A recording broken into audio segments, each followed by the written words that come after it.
Breaking news right now at 11. The state attorney's office and several other law enforcement agencies just announced some major arrests to keep our community safe. You'll hear what they have to say. Plus, also breaking here at 11, Collier County deputies arresting a man they say accidentally fired a gun inside a Naples store and restaurant. We're going to explain more next. And a number of canals and waterways in Cape Coral are soon going to be getting a whole lot cleaner. We'll tell you more about the dredging project the city recently approved. We're starting you off with that breaking news here. The state attorney's office announcing 10 people from across the Gulf Coast arrested as part of what's called Operation No Cap. So we know these people are accused of drug trafficking, racketeering, money laundering, and other charges. The state attorney's office recently held a news conference this morning alongside other agencies. It was at Southwest Florida International Airport where they announced those arrests. Gulf Coast News reporter Kennedy Mason is live from the airport right now. So Kennedy, what else did you learn at that news conference? Lisa, Operation No Cap started as a small drug investigation in Cape Coral. It dates back to 2020.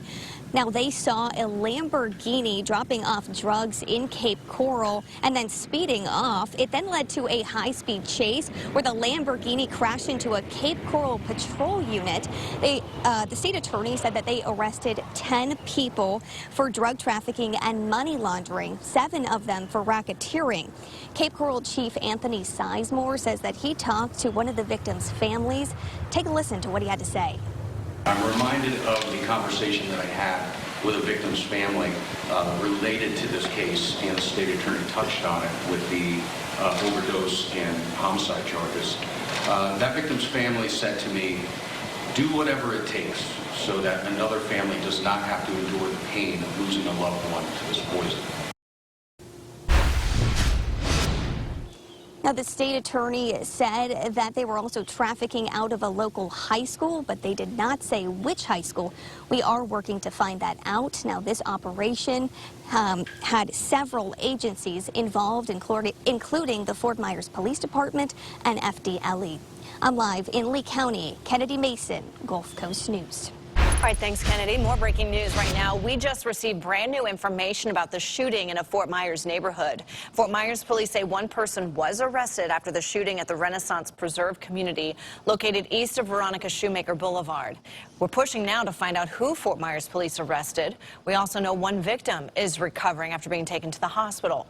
Gulf Coast News will keep you updated as we get any additional information. More breaking news coming down for us this morning. Collier County deputies say they did arrest a man for accidentally shooting a gun inside the Seed to Table restaurant in Naples. So deputies were called here just before 11 o'clock last night along Immokalee Road.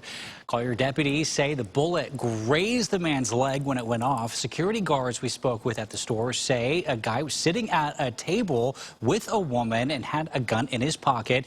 He was adjusting it, and that is when it went off. They say that the gunshot put a hole in the floor. When this happened, security says they detained him real quick. There was a couple sitting at one of the dinner tables upstairs at the club. It looks like they were eating. We were standing around, and I heard the gunshot. So right now we're working to learn exactly who the man is that was arrested. Count on Gulf Coast News to keep you updated as we learn more from deputies. Just into the newsroom, United Health Group is now being investigated by the Justice Department. Shares of United Health Group slipped today because of that announcement. The company said it has started complying with both criminal and civil requests from federal investigators and is cooperating with them. Earlier this year, the Wall Street Journal said federal officials had launched a civil fraud investigation into how the company records diagnoses that lead to extra payments for its Medicare Advantage plans. I do think there are some spots, particularly as you come in and then up the canal, that need to be dredged. From your Cape Coral News team, expect to see crews out and about around various canals and waterways doing dredging work. The Cape Coral City Council approved this during their City Council meeting Wednesday. The goal is to remove excess material from various waterways. Yeah, Gulf Coast News reporter Kennedy Mason also in Cape Coral today explaining why this is necessary and where you need to watch out for crews. Many people live in Cape Coral because of the canals and waterways, so it's important that the city of Cape Coral keeps up with them so people can continue enjoying them.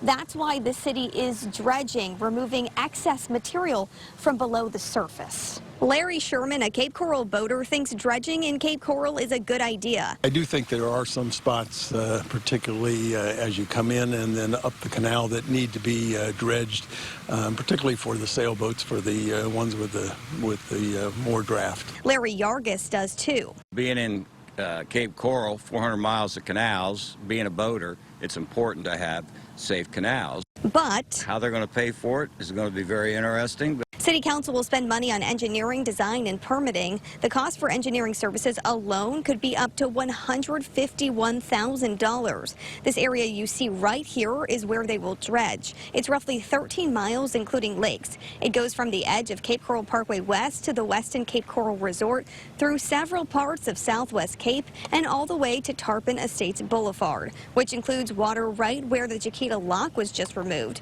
This could mean more work being done in that area again. I like the fact that they got the lock done, finished, open. Everybody can use the waterway now.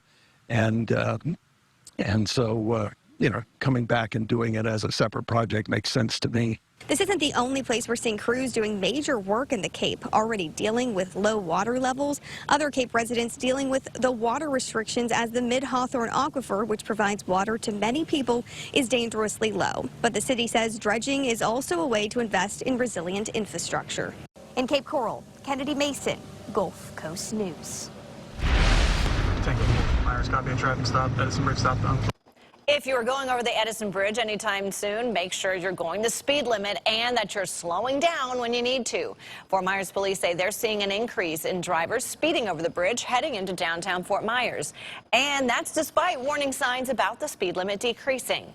We did a ride-along with FMPD Wednesday, and within just 20 minutes, 3 drivers were caught speeding, with one woman going significantly over the speed limit.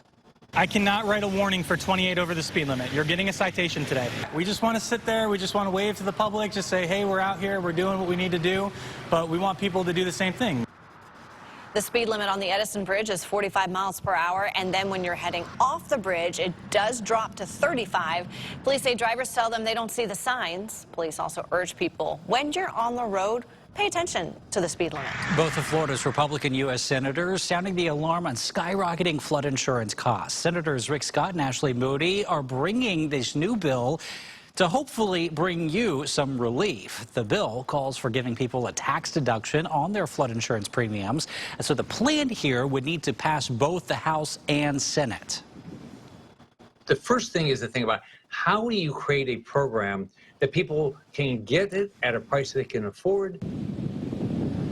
The Florida lawmakers are urging Congress to act quickly on this bill before more people are left high and dry as the peak of hurricane season gets closer for us. If you run a business in downtown Fort Myers, you can apply to get money for up to 75% of the city's flood prevention and cleanup costs. This comes after the city got a $1 million grant to help businesses pay for repairs. Those funds will also be used to help prevent future flooding. Businesses have been hit hard from recent hurricanes like Ian and Milton. One local business owner tells us she's happy to see the city putting in the effort to help other businesses. But anybody that is going to be affected, if it's going to help, that would definitely be a good thing for sure. The money for the grant comes from the city's Downtown Trust Fund. The Community Redevelopment Agency approved the money during their meeting on Wednesday. All right, as you head to the beach, Lee County commissioners are talking about the possibility of removing parking spaces in Boca Grande at their next meeting. Spots would potentially be removed from the Charlotte-Lee County line down to 5th Street from 4th Street to 1st.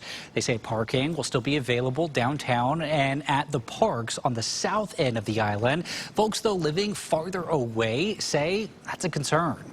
That's a stronger currents, that's the rip tides. Those are not beaches where you spend a lot of time in the water because it's more dangerous. So eliminating that means that we do not have access to these beaches at all. Homeowners, though, tell Gulf Coast News visitors are parking in front of their driveways. For now, the change is just a proposal.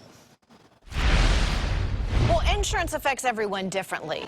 But next at 11, We're going to show you more as natural disasters are really impacting insurance rates nationwide. Plus, let's get ready for football. Training camps happening right now. Next at 11, how the Miami Dolphins and Tampa Bay Buccaneers are getting ready.